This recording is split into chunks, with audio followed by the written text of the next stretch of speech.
Okay,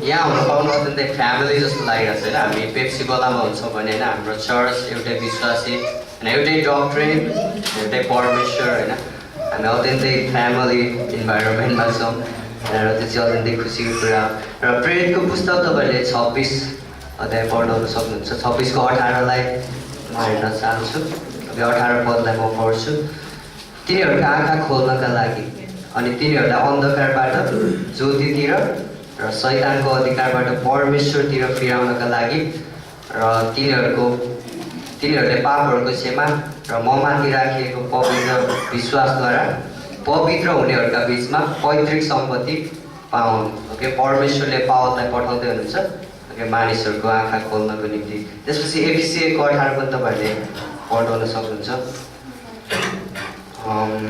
र तिमीहरूका मनका आँखा उज्याला पारिएका हुन् जसले गर्दा उहाँको बोलावटको आशा के रहेछ र पवित्र जनहरूमा उहाँको पैतृक सम्पत्तिको महिमाको धन के रहेछ।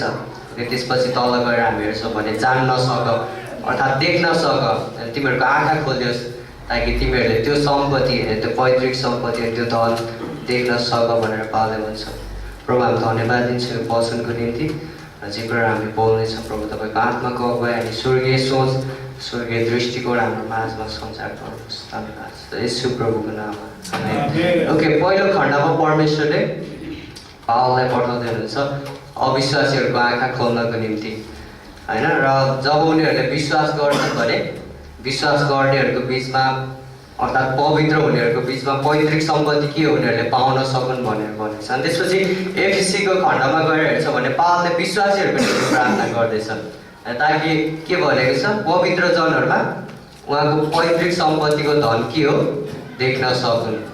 ओके, अब अविश्वासीले पनि देख्न सकुन् कि त्यो पैतृक सम्पत्ति के हो सँगै विश्वासीहरूले पनि जतिखेर हामीले विश्वास गर्छौँ जुन समय जुन क्षण हामीले विश्वास गर्छौँ त्यतिखेर नै हामीले त्यो पैतृक सम्पत्ति अनि त्यो धन हामीले प्राप्त गरेका छौँ हैन। अनि अविश्वासीहरूले पनि जतिखेर विश्वास गर्छन् ओके उनीहरूले त्यतिखेर प्राप्त गर्छन्।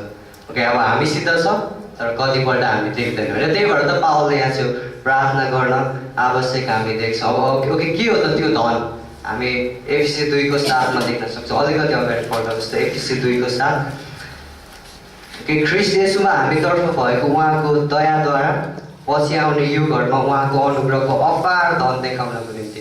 ओके, उहाँको अनुग्रहको अपार धन देखाउनको निम्ति हैन। भन्नु मतलब के हो त्यो ट्रेजर त्यो धन सम्पत्ति त्यो बहुमूल्य कुरा के हो भन्दाखेरि अनुग्रह। ओके, अनुग्रह हामी भन्छौँ कि परमेश्वर सबैभन्दा धनी हुनुहुन्छ। ओके, र संसारमा सबैभन्दा धनी को हो तपाईँले भन्नु होला बिल गेट्सहरू कोही, तर हामी भन्छौँ परमेश्वर। ओके, परमेश्वर सबैभन्दा धनी हुनुहुन्छ होइन। उहाँले आफ्नो धन कसरी देखाउनु हो भन्दाखेरि ओके उहाँको सम्पूर्ण धनलाई हामी उहाँको अनुग्रहमा देख्न सक्छौँ। र परमेश्वर यति धनी हुनुहुन्छ कि परमेश्वरले हामीलाई प्रशस्त अनुग्रह दिनुभएको छ। ओके, त्यसपछि थोमस वाटसन भन्ने एकजना थियोलोजियन छन् उनले भनेका छन् कि अनुग्रह चाहिँ भाडामा लिएको कुरा होइन जुन चाहिँ समाप्त हुन्छ अर्थात् एक्सपायर हुन्छ, तर पैतृक सम्पत्ति हो जुन सदा रहिरहन्छ। वा होइन, भाडामा लिएको कुरा होइन एक्सपायर हुन्छ होइन त्यसको डेट समाप्त हुन्छ, तर अनुग्रह होइन हामीलाई पैतृक सम्पत्तिको रूपमा दिएको छ। मतलब त्यसमा हाम्रो हक छ जुन सदा सर्वदा होइन अनन्तसम्म हाम्रो हकमा रहिरहन्छ।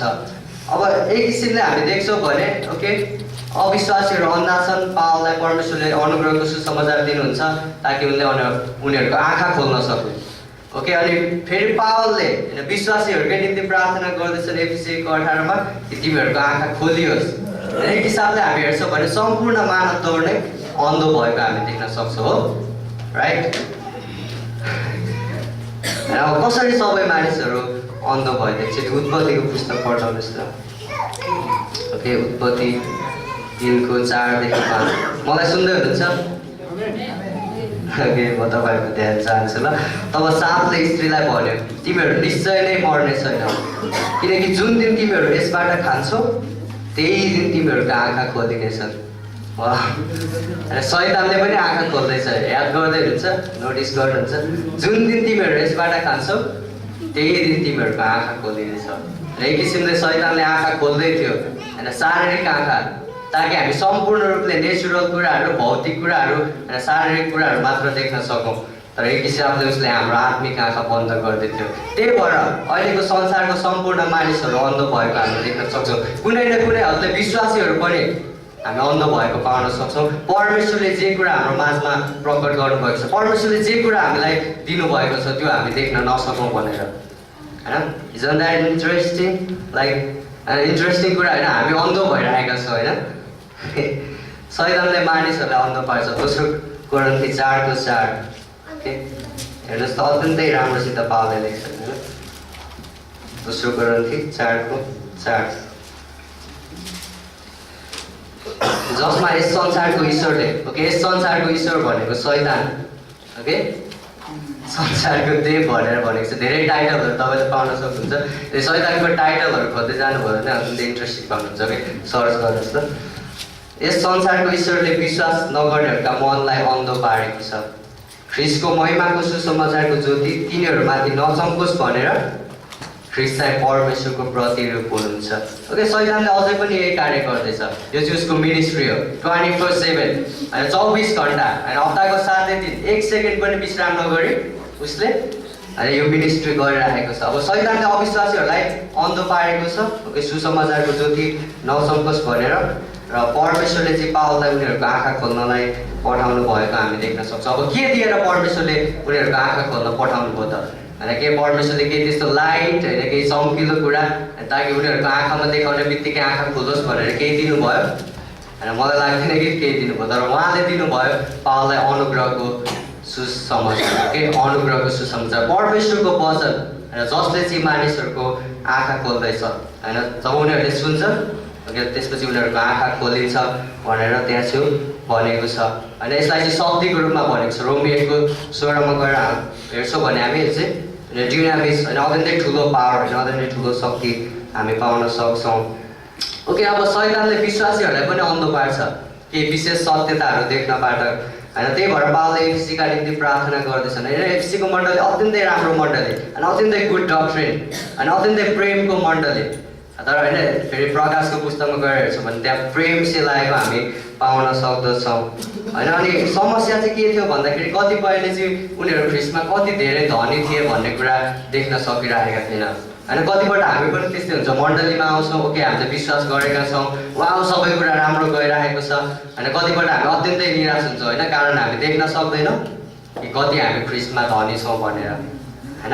अनि यो चाहिँ अत्यन्तै महत्त्वपूर्ण कुरा होइन। शैतानले 3वटा क्षेत्रहरूमा विश्वासीहरूलाई अन्ध पार्छ। ओके, 1 नम्बरमा हाम्रो बोलावटबाट, ओके, परमेश्वरमा हाम्रो बोलावट के छ ताकि त्यो हामीले देख्न नसकौँ भनेर शैतानले हामीलाई अन्ध पार्छ। अनि त्यसपछि दोस्रोमा चाहिँ हाम्रो परिचयबाट शैतानले हामीलाई अन्ध पार्छ। याद छ, हामी विश्वास गर्ने बित्तिकै 95 कुराहरू हाम्रो जीवनमा भएको हुन्छ।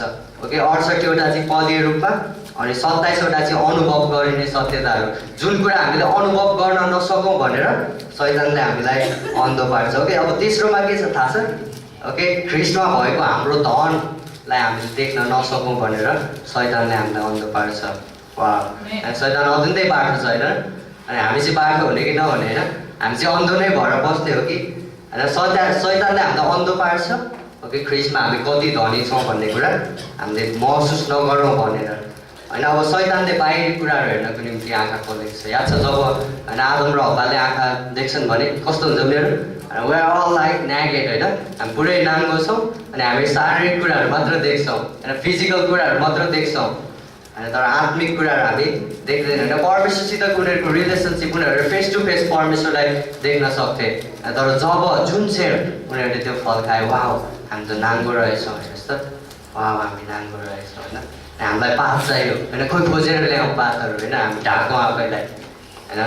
अनि कतिपल्ट हामीलाई पनि त्यस्तो हुन्छ होइन, आत्मिक कुराहरू हामी देख्न सक्दैनौँ। अब आत्मिक धन देख्ने विषयमा हामी देख्न नसकौँ भनेर शैतानले हामीलाई परीक्षा गर्छ। कतिपय अवस्थामा हामी फिजिकल कुराहरू मात्र देख्छौँ होइन, हाम्रो चर्च भवन कति ठुलो छ, हामीसित कति विश्वासीहरू हुनुहुन्छ होइन, हाम्रो बाइबल कलेज कत्रो ठुलो छ, हाम्रो मिनिस्ट्री कहाँ पुग्दैछ लाइक हाम्रो चर्चमा कति धेरै चेयर छ, साउन्ड सिस्टम, म्युजिकल इन्स्ट्रुमेन्ट कस्तो छ होइन, एसेक्ट्रा एसेक्ट्रा होइन। तर जहिले पनि उसले हामीलाई बाहिरी कुराहरू देख्नको निम्ति परीक्षा गर्छ, तर आत्मिक धन देख्ने विषयमा के त जुन चाहिँ हामीसित छ होइन, जुन सुसमाचार, अनुग्रहको सुसमाचार परमेश्वरले हामीलाई दिनुभएको छ होइन। येशू ख्रीष्ट जो हामीभित्र हुनुहुन्छ, पवित्र आत्मा ओके हामीभित्र हुनुहुन्छ, माटोको धनहरूमा माटोको भाँडाहरूमा होइन, त्यो आत्मिक धन परमेश्वरले जुन राखिदिनु भएको छ वाह होइन, त्यो हामी देख्न सक्दैनौँ कतिपल्ट होइन। पोर क्रिस्चियन होइन, सायद हामी अत्यन्तै गरिब विश्वासीहरू,